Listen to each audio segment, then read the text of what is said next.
শ্রাবণ মাসের সোমবার কে কে করো অবশ্যই কমেন্ট করে জানিও। তো আমিও কিন্তু বিয়ের পর থেকে আমার শাশুড়ি মায়ের সাথে এই শ্রাবণ মাসের সোমবারটা করি। তো হ্যালো এভরিওয়ান, আমি সুপর্ণা নিয়ে চলে এলাম আরও একটা নতুন ভিডিও। তোমরা সকলে কেমন আছো? আশা করি সকলে অনেক ভালো আছো আর আমিও অনেক ভালো আছি। তো জানো তো, বিয়ের পর এসে দেখি যে আমার শাশুড়ি মা সপ্তাহে এই একদিন শ্রাবণ মাসে এই সোমবারটা কিন্তু করে। রবিবারে নিরামিষ করে, মানে সোমবারের আগের দিন নিরামিষ খেয়ে পরের দিন কিন্তু এই উপোসটা করে। তো মায়ের দেখে আমিও কিন্তু করছি। মা বারণ করেছিল, বলেছিল এত তাড়াতাড়ি তুলতে হবে না, একটু বয়স হোক তারপর না হয় করবি। কিন্তু আমার না বরাবরই ছোটোবেলা থেকে উপোস করতে বেশ ভালো লাগে। বিয়ের আগেও কিন্তু আমি উপোস করতাম, বরং এখনই বাবু হওয়ার পরে উপোস করাটা কমে গেছে। কিন্তু উপোস করতে আমার বরাবরই বেশ ভালো লাগে, যার কারণে আমিও কিন্তু মায়ের সাথে সাথে এই উপোসটা করেছিলাম। তো স্নান করে পুজো দেওয়া হয়ে গেছে, এখন কিন্তু মন্দিরে যাব বলে সমস্ত কিছু গুছিয়ে নিচ্ছি। মাও ওদিকে স্নান করতে গেছে, তাই ভাবলাম চলো আমি এদিকটা গুছিয়ে নিই। বেশ ভালো লাগে ঠাকুরের এরকম সমস্ত কিছু জোগাড় করে পুজো দিতে যেতে, কিন্তু খুব ভালো লাগে। কে কীভাবে সোমবার করো, সোমবার করে উপোস হয়ে গেলে অঞ্জলি দেওয়া গেলে কী কী খাও সেটাও কিন্তু কমেন্ট করে জানিও। তো এই দেখো আমার কিন্তু এদিকে গোছানো একদম কমপ্লিট হয়ে গেছে। আর আকন্দ ফুলের মালা ছাড়া যেন একদমই ভালো লাগে না। আর এদিকে মা কিন্তু এই সোমবারে নতুন শাড়ি সায়া ব্লাউজ তাই পরে তারপরেই কিন্তু ঠাকুরকে জল ঢালে। আর আমিও কিন্তু মায়ের মতো সব কিছু একই করি। তো আমিও সেইভাবেই একই নতুন শাড়ি সায়া ব্লাউজ বার করে নিয়েছি পরবো বলে।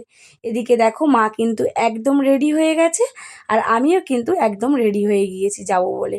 তো যাই হোক, পুজোর দিনে কিন্তু এরকম আলতা পেরে এরকম লাল পাড় দেওয়া শাড়ি পরতে বেশ ভালো লাগে। তো মাকে বললাম চলো মা আগে দুটো ছবি তুলে নিই একসঙ্গে। আর আমার শাশুড়ি মা কিন্তু ছবি তুলতে বেশ ভালোবাসে।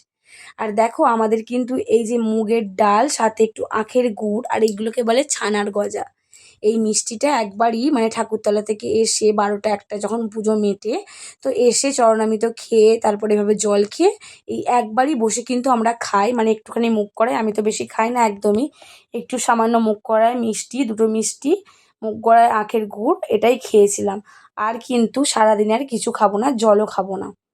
মা আমাকে বলেছিল তুই অন্যভাবেও করতে পারিস, মানে অনেকে তো ফল খেয়ে থাকে পুজো দেওয়ার পর, অনেকে মানে ময়দা খেয়ে থাকে, ডালিয়া টালিয়া সব খেয়ে থাকে। তো মাকে আমি বলেছিলাম না, তুমি যেভাবে করো আমিও কিন্তু ঠিক সেভাবেই করব।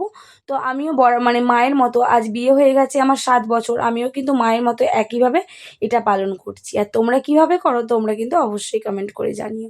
তো তারপরে এদিকে মা আর আমি খেয়ে নিচ্ছি। বাবুরও জ্বর সকাল থেকে, তোমাদের তো আগের ভিডিওতে বললামই। তো যার কারণে কিন্তু বাবুকে স্কুলে পাঠাইনি, আর তন্ময়েরও এদিকে খুব জ্বর। তো আমি এদিকে খেয়ে দিয়ে বাবুকে খাইয়ে তন্ময়কে একটু জলপট্টি দিয়ে দিচ্ছিলাম। ওর কিন্তু 103-এর মতো জ্বর হয়েছে। তো সত্যি বলতে কারোর কিছু হলে না খুব মন খারাপ হয়। বাবুরও হয়েছিল, বাবুর কিন্তু তবু মানে ভোরবেলা ওষুধ খেতে ভালো হয়ে গেছে, তন্ময়ের কিন্তু ভালোই হচ্ছে না। তো যাই হোক, কখন কমবে জানি না। তোমরাও একটু প্রার্থনা করো যেন ও তাড়াতাড়ি সুস্থ হয়ে যায়।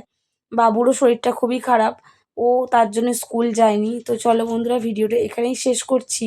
কেমন লাগলো তোমরা কিন্তু অবশ্যই কমেন্ট করে জানিও। আর সত্যি বলতে সকাল থেকে ওর জ্বর, ওর কিন্তু শরীরটা একদমই ভালো নেই, তাই কিছুই ভালো লাগছে না। তো চলো ভিডিওটা আজকে এখানেই শেষ করলাম, দেখা হবে নেক্সট কোনো ভিডিওতে।